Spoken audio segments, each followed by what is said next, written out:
Hello, good evening everyone. Basically आज हम discuss करेंगे निफ्टी ने आज किस तरीके से परफॉर्म किया और कल निफ्टी किस तरीके से परफॉर्म करेगी। और उससे पहले समझना ये बहुत इंपॉर्टेंट है कि हमने किस लेवल्स पर हमने डिस्कस करा था लास्ट लास्ट वीडियोस में भी। और हमने एक लेवल आपको आइडेंटिफाई करके दिया था कि मार्केट अगर 18,420 के नीचे ट्रेड करती है तो हम वहां पर एक खुद की पोजीशन में, सबसे इंपॉर्टेंट थी। और मार्केट आज गैप डाउन ओपन हुई, और गैप डाउन ओपन होने के साथ साथ हमने जो पहला टारगेट दिया था 18,370, वो भी हमें इजीली अचीव हो गया। ठीक है, चलो इट्स ओके। पर सबसे इंपॉर्टेंट चीज, लेवल जब हमें हमारा लेवल 18,370 हम लेवल पे अचीव कर गए थे, तो वहां पर मार्केट थोड़ी देर सस्टेन होने के बाद अगर डाउन साइड की तरफ ट्रिगर देती तो हम यहाँ पर अपना सेकंड लेवल 18,325 की तरफ भी जा सकते थे, जो लास्ट वीडियो में हमने डिस्कस किया था। और मार्केट ने यहाँ पर एक अप मूवमेंट हमें यहाँ पर प्रोवाइड किया। ठीक है, तो उसका रीजन क्या रहा, सबसे इंपॉर्टेंट चीज, अगर ये जोन यहाँ पर अगर 18,400 के नीचे, या अगर इस लेवल के नीचे, इस लेवल के नीचे ये अगर हाफ एन आवर यहाँ पर और सस्टेन करता, तो इसके अंदर न्यू बियर जो न्यू सेलर्स थे वो इसमें ऐड हो जाते, और न्यू सेलर्स ऐड हो जाते तो हमें एक बड़ा मूव देखने को मिलता। मगर मैंने वीकली अपने वीडियोस में भी डिस्कस किया था कि एक बहुत इंपॉर्टेंट जोन है, इंपॉर्टेंट लेवल है 18,400। अगर मार्केट इसे ब्रीच करती तो हमें छोटा सा इंटरडे लेवल तो हमें एक लेवल मिल ही गया था।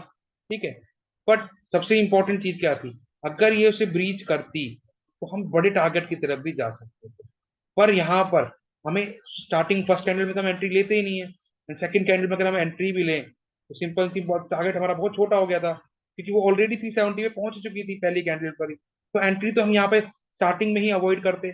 पर सबसे इंपॉर्टेंट चीज क्या रही, सबसे इंपॉर्टेंट चीज ये रही कि मार्केट ने यहाँ पर अपने आप को सस्टेन ना करके एक अप साइड की तरफ जो मूव दिया, उससे क्या हुआ कि वो वापस उसी जोन के अंदर, बायर जोन के अंदर वो एंटर कर गए। तो यहाँ पर सिंपल सी बात थी कि अगर बायर जोन में एंटर कर गई तो यहाँ पर हम एक कॉल की पोजीशन ले सकते थे। और टारगेट सिंपल था, अगली सप्लाई कहाँ पर थी, वो सप्लाई थी यहाँ पर, इस एरिया, इस पूरे एरिया के अंदर वो सप्लाई थी यहाँ से लेकर यहाँ तक की पूरी सप्लाई थी बेसिकली। ठीक है, और ये लास्ट टाइम भी हमारी इस सप्लाई से ही प्राइस नीचे गई, और कहीं ना कहीं इस सप्लाई ने बहुत बड़ा रोल प्ले किया, और वो रोल अभी भी प्ले कर रहा है। ये देखिए, इस सप्लाई ने इस प्राइस को नीचे लेके आई। यहाँ पे एक छोटी सप्लाई थी, वो भी बेसिकली यहाँ पर चली और प्राइस को नीचे लेकर आई। ये एक हमारी छोटी सी डिमांड थी 5 मिनट के अंदर, वो डिमांड भी चली और बेसिकली इसको प्राइस को यहाँ से ऊपर ले गई वापस। इन सप्लाईयों ने इसको रोक कर रखा और मार्केट क्लोज। ठीक है, अब कल किस तरीके से हम ट्रेड प्लान करेंगे वो भी जानना बहुत इंपॉर्टेंट है। सबसे इंपॉर्टेंट क्या है, जो हमारा लेवल है 18,400, ये माइंड में रखिए। अगर ये टूटता है और मार्केट वहां पर हाफ एन आवर रुकती है, तभी मार्केट के अंदर बियर्स एक्टिव होंगे। ठीक है, चलो हम कल के बारे में डिस्कस कर लेते हैं कि कल के लिए कौन सा जोन इंपॉर्टेंट है। सबसे इंपॉर्टेंट चीज, ये जो सप्लायर्स हैं, यहाँ पे जो सप्लाई है इस एरिया में, इस एरिया में, इस एरिया में, ये कहीं ना कहीं इम्पैक्ट डालेगी। मगर अगर ये सप्लाई ब्रीच होती है, यानी कि लेवल क्या है हमारा, अराउंड 18,520, अगर 18,520 को ये ब्रेक करती है थोड़ी देर यहाँ पर वेट करने के बाद, कि मार्केट बेसिकली यहाँ पर ओपन होती है, साइडवेज ही ओपन होती है और थोड़ी देर यहाँ पर घूमती है और ये जोन ब्रेक करती है, तो हम यहाँ पर कॉल की पोजीशन में फिर एक छोटा टारगेट लेंगे। हमारा छोटा टारगेट है ये, हमारा चार्ट छोटा कर लेंगे तो आपको दिख जाए। क्योंकि हमारा जो देखो, हमारा मेन फोकस क्या होता है, मेन फोकस ये होता है कि बेसिकली हम बेसिकली हम कोई डिमांड ब्रीच या सप्लाई ब्रीच हो रही है तो नेक्स्ट सप्लाई तक हम उसका टारगेट रखते हैं। ठीक है, वो भी हम यहाँ पर देख लेते हैं कि हमारा नेक्स्ट टारगेट क्या होगा। नेक्स्ट टारगेट हमारा छोटा सा टारगेट होगा अराउंड, अगर इसे ब्रीच करती है तो इस लेवल को ये आराम से निकाल देगी, यानी कि 15,600 या 580, 580 आप इस लेवल को मान सकते हैं मेरे हिसाब से, ये लेवल। यानी कि अगर यहाँ से मार्केट अगर यहाँ से मार्केट इस लेवल को ब्रीच करती है 18,520 को, तो एक छोटा टारगेट हम यहाँ पर आप इजीली ले सकते हैं, दैट इज 18,580 का। ठीक है, ठीक है, ये तो एक छोटा टारगेट होगा। अगर इन केस मार्केट इसी लेवल पे खुलती है, गैप अप ओपन होती है, वो लेवल है 18,590 के आसपास मार्केट ओपन होती है, तो वहां पर हम क्या करें? देखो 18,590 मैंने क्यों कहा, उसको भी समझने की इंपॉर्टेंट, आप इस बात को समझिए कि ये एक बहुत इंपॉर्टेंट लेवल है। ये आप जो देख रहे हैं ना, ये एक इंपॉर्टेंट सप्लाई है यहाँ पर। अगर आप इस चीज को देखेंगे, मैं आपको इरेज कर दें जिससे आपको इजीली दिख पाए। बड़े टाइम फ्रेम के अंदर आप जाएंगे, ये भी छोटा टाइम फ्रेम है, अगर इस टाइम फ्रेम को थोड़ा सा बड़ा करेंगे, 15 मिनट्स करेंगे, तो वहां पर आपको आइडेंटिफाई होगा कि इस लेवल्स में क्यों कह रहा हूँ। यहाँ पर बहुत ही इंपॉर्टेंट ये सप्लाई है, यहाँ पर ये सप्लाई है, यानी कि अराउंड 15,600, आप 15,600 मान सकते हैं इसे। 15,600 पे एक अच्छी सप्लाई यहाँ पर है हमारे पास, जो हमें एक बहुत बड़ा मूव यहाँ पर दे सकती है। अगर इन केस मार्केट 15,000 या 15,600 के आसपास ओपन होती है, ठीक है, इस एरिया में ओपन होती है, इस सप्लाई की एरिया के पास पास ओपन होती है, ठीक है। सप्लाई कहाँ कैसे मार्क करते हैं, आपको हमारी वीडियोस में जाकर देख ही लिया होगा। मैं एक बार बता देता हूँ कि सप्लाई कहाँ से शुरू हो रही है। सप्लाई शुरू हो रही है, सप्लाई शुरू हो रही है यहाँ से। ये हमारे पास लेवल है एक,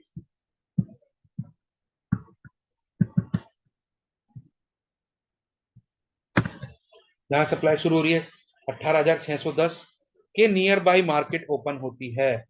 तो हम क्या करेंगे? अगर मार्केट इसके आसपास ओपन होती है और मार्केट यहाँ से हल्की सी गिरनी भी शुरू होती है, हल्की सी गिरनी भी शुरू होती है और 5 7 10 मिनट के अंदर गिरती है यहाँ से, तो हम आराम से ये टारगेट ले सकते हैं। यानी कि अराउंड 100 पॉइंट्स का टारगेट हमें मिल सकता है इजिली। तो यहाँ पर हम पुट प्लान कर सकते हैं, अगर मार्केट डाउन साइड की तरफ जाती है 18,600 का, तो 18,500 ये हमारा टारगेट होगा पुट साइड। ठीक है, और अगर मार्केट इसके ऊपर ओपन हो जाती है, मार्केट अगर 18,600 के ऊपर ओपन होती है और यहाँ पर सस्टेन करती है, थोड़ी देर अप साइड की तरफ जाती है, तो मैं डेफिनेटली कॉल प्लान करूंगा इसके अंदर। और टारगेट क्या रहेंगे? टारगेट अगर ये एरिया ब्रीच करती है, तो टारगेट हमारे इसके अंदर काफी बड़े हो जाएंगे। टारगेट इसके अंदर कितने बड़े हो जाएंगे वो भी मैं आपको बता देता हूँ। अराउंड अगर 18,600 के ऊपर ये ब्रीच करता है, ठीक है, तो टारगेट हम क्या लेंगे इसके अंदर वो भी इंपॉर्टेंट है। पहले मैं इसको 5 मिनट कर देता हूँ जिससे आपको पिक्चर थोड़ी सी और समझ में आ जाए कि हम इसमें क्या देख रहे हैं।